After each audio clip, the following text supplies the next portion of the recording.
Disclaimer: it's inspired by reality, shaped by imagination.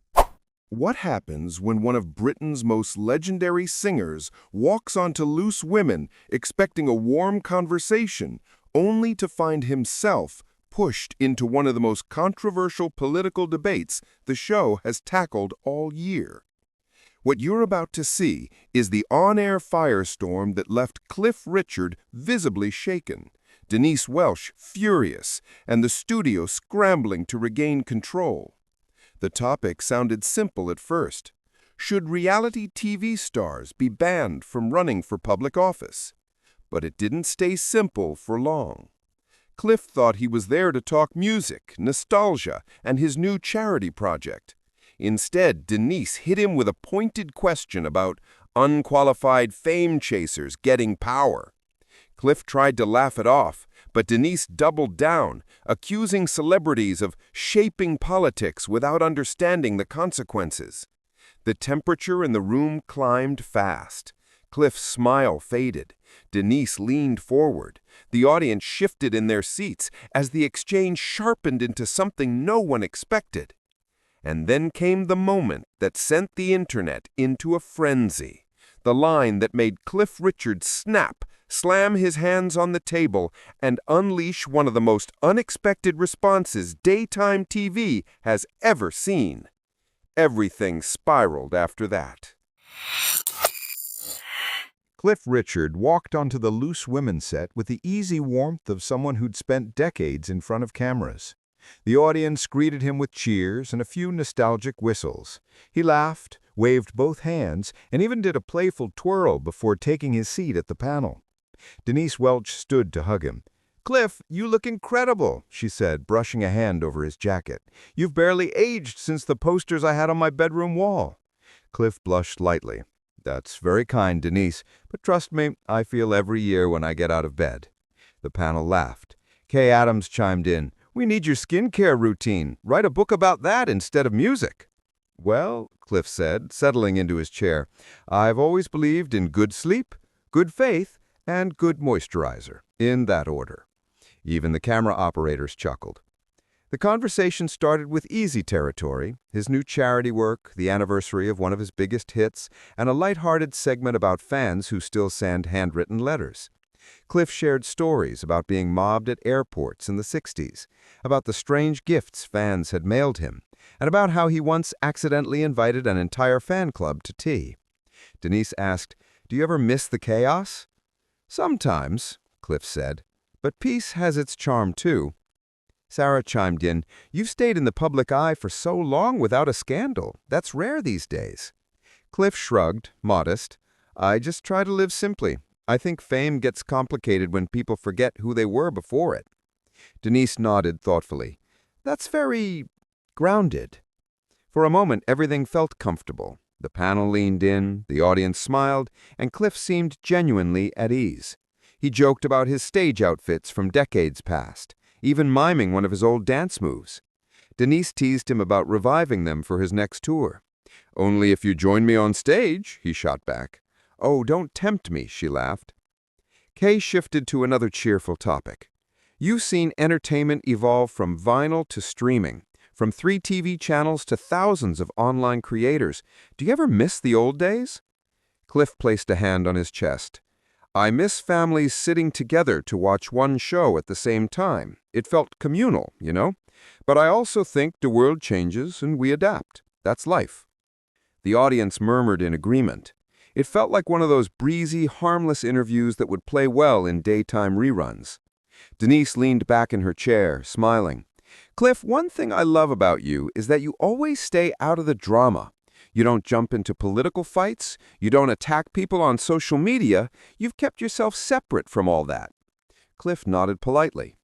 "Well, I don't think the world needs more shouting." "Exactly," Denise said. "And that's what makes you different from all these—" She paused, catching herself. But the mood shifted. It was subtle, but it moved through the room like a slight temperature drop. Cliff raised an eyebrow. "Different from all who?" Denise brushed it off with a laugh. "Oh, you know, all these reality stars who think fame equals expertise. The crowd chuckled lightly, unaware of what that small sentence would ignite later. Cliff smiled, but only halfway this time. Well, fame comes in many forms. The panel moved on, but the seed had been planted. A tension sat quietly between Cliff and Denise, barely noticeable, yet unmistakable if you were paying attention. For now, though, the conversation returned to friendly waters, and Cliff launched into a story about accidentally falling off stage in a performance in the 70s. The set filled again with laughter, applause, and warmth. No one, not the hosts, not the audience, and certainly not Cliff, knew that they were only minutes away from one of the most heated exchanges Loose Women had aired all season. The temperature in the studio ticked up the moment Denise uncrossed her arms and leaned in like she was about to pull the pin out of a grenade. The audience sensed it too. A few people shifted in their chairs. A couple whispered. Cliff straightened his back, already bracing himself. "Cliff, with all due respect," Denise said, stretching those 4 words until they sounded like anything but respect. "You talk about responsibility like it's some rare jewel only a select few can touch. But people who come from reality TV also live in this country. They pay taxes, they vote, they experience the same issues everyone else does. Why shouldn't they run for office?" Cliff let out a short breath. "Because politics isn't a hobby," he said. "It isn't something you wake up and decide to try after selling protein shakes on Instagram. Public office demands experience, discipline, and an understanding of how laws affect millions of people. It's not a side quest for influencers." Denise scoffed. "So what? You think actors or singers are naturally more qualified? You're sitting here telling viewers that if their kid goes on a dating show, that kid is automatically unfit to lead? That's not just unfair, it's insulting." He didn't flinch. "It's not about the job they had. It's about the environment they come from. Reality TV rewards chaos. It rewards drama, manipulation, and shock value. That's entertainment. It's not leadership." "You're stereotyping," she shot back. "You're lumping every contestant from every show into the same messy pile and treating them like they're incapable of growth. Newsflash, some of these individuals have gone on to run charities, launch businesses, become lawyers, even get involved in community work. They grow up, they mature, they learn." Cliff nodded slowly, but his expression stayed firm. "Then they should do that work first. Prove it. Build something real before asking for power over people's lives." Denise's voice grew sharper. "Plenty of politicians walked straight into office with less real-world experience than a Big Brother finalist. Some of them did nothing but inherit money or connections, yet they get a pass." A ripple of murmurs moved across the audience. Cliff held his ground. "Two wrongs don't make a right. Bad politicians already slip through the cracks. We don't need to widen them by putting in people who have built careers on confessionals, stage drama, and humiliating each other on national TV." "That's such a tired stereotype," she countered. "Reality TV is edited, produced, and shaped by executives. Half the time, contestants are pushed into boxes that don't reflect who they truly are. Blaming them for that system is cruel." He shook his head. "If you sign up for that world, you're agreeing to it. You're choosing visibility over privacy and spectacle over substance. And with that choice comes consequences." Denise leaned so far forward the camera instinctively zoomed in. "So now reality stars don't deserve rights because they wanted to pay their bills? Because they wanted a chance at a career? You're acting like they're morally inferior." "I never said inferior. I said unprepared." She threw up her hands. "Unprepared is half the political world. That's the problem, Cliff. People like you only get upset when the newcomer doesn't fit your definition of serious. You're gatekeeping public office like it's some sort of exclusive club." He didn't flinch. "Maybe someone should. The stakes are too high for trial-and-error candidates." The panel went silent for a moment. Even the iconic Loose Women chatter dipped. Kay Adams glanced between them, sensing the fuse burning lower. "All right," she said, her voice tight, "let's all take a moment." But the moment was gone. The debate had already caught fire. The moment Kay tried to cool things down, Denise let out a breath that sounded half laugh, half warning. She wasn't done. Cliff sensed it too. He shifted in his seat, bracing for whatever was coming next. "Cliff," she said, quieter now, which somehow made it heavier. Do you know how many young viewers write to this show saying reality TV gave them confidence, that it helped them feel seen? Some of these contestants grew up being ignored, dismissed, or bullied. Then they finally get a shot on camera and the world notices them, and for the first time, they feel like they matter. Cliff nodded politely, but she wasn't finished. And now here you are, on national television, basically saying that those same people shouldn't aspire to lead, shouldn't aspire to contribute, shouldn't aspire to grow beyond a show. He exhaled, slow and controlled. That's not what I'm saying. It's exactly what you're saying, she pushed. You're attaching shame to their past. You're saying their journey makes them unworthy. The audience murmured, sensing the shift. This wasn't about policy anymore. It was about dignity. Cliff's voice softened, but he stayed steady. Denise, I understand people evolve. I understand people rise above their circumstances. But we have to be honest. Reality TV doesn't just highlight personal growth. It exploits drama. It amplifies conflict. It rewards impulsive behavior. When someone decides to go from that environment straight into public office, I worry they're not ready for the weight of the decisions they'll face. Denise pointed a finger at him. Do you know what else amplifies drama? Politics. Parliament sessions look like shouting matches half the time. At least reality stars know how to handle pressure. They know how to talk to the public. They know how to be transparent because they've lived with cameras on them. Cliff raised an eyebrow. Being filmed in a villa while flirting is not the same as debating national budgets. That jab struck harder than he intended. Even Cliff seemed to realize it a second too late. Denise's face stiffened. The audience gasped softly, as if they'd all inhaled at once. Kay tried to jump in. Let's keep it respectful. No, Denise said suddenly, because this is the attitude people face every day, the holier-than-thou tone, the constant judgment, the assumption that their past somehow defines their future forever. She turned to Cliff. Do you know why I defend them? Because many of them were told they'd never amount to anything. Some were mocked for their accents, their clothes, their weight, their background, and when they get onto these shows, they finally see a path forward. They become relatable to millions. They build communities. They learn to speak, to influence, to connect. Her voice cracked just a little. Some of them do more public good than politicians who've been in office 20 years. The audience burst into applause. Not polite, supportive. Cliff waited until it settled down. His tone was gentler now, which somehow made the moment even more intense. I respect growth, truly. But when it comes to running for office, charisma cannot replace competence. Viral moments cannot replace understanding policy, and popularity cannot replace accountability. Denise shot back immediately. But competence isn't reserved for the privileged, and accountability doesn't magically appear when someone wears a suit. Reality stars have been held accountable in front of millions. They've been ridiculed, edited, ripped apart online, and many still manage to rise. That resilience is something politics could use. Cliff sighed. Resilience is admirable, but resilience alone doesn't make someone ready to lead a country. Denise leaned forward again, eyes sharp. And who decides what ready looks like? People like you? People who think leadership has to come from a narrow, polished past? I'm sorry, but everyday people deserve a seat at the table, even the ones who wore microphones in a beach hut. The studio fell silent for the second time, heavier now. Cliff looked at her, almost searching for a way to respond without igniting another explosion. But before he could speak, a voice from the audience shouted, "Let them run!"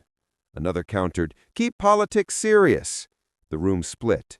The debate shifted from two people on a panel to something raw and personal. Kay sat back, realizing the conversation had hit the point of no return. Cliff, with a steady breath, finally replied, "I'm not trying to crush anyone's dreams. I'm trying to protect the seriousness of public office." Denise shook her head. You're protecting the status quo. The two stared at each other, not angry, not yelling, just standing on opposite sides of a belief Neither was willing to surrender. And that's when everyone watching knew the real storm was just beginning. The tension that had been simmering all morning finally boiled over. Denise slammed her cards on the table with a sharp clap that echoed across the studio. "Cliff, you're missing the point entirely. This isn't about politics being easy. This is about opportunity. This is about who gets to have a voice." Cliff's jaw tightened.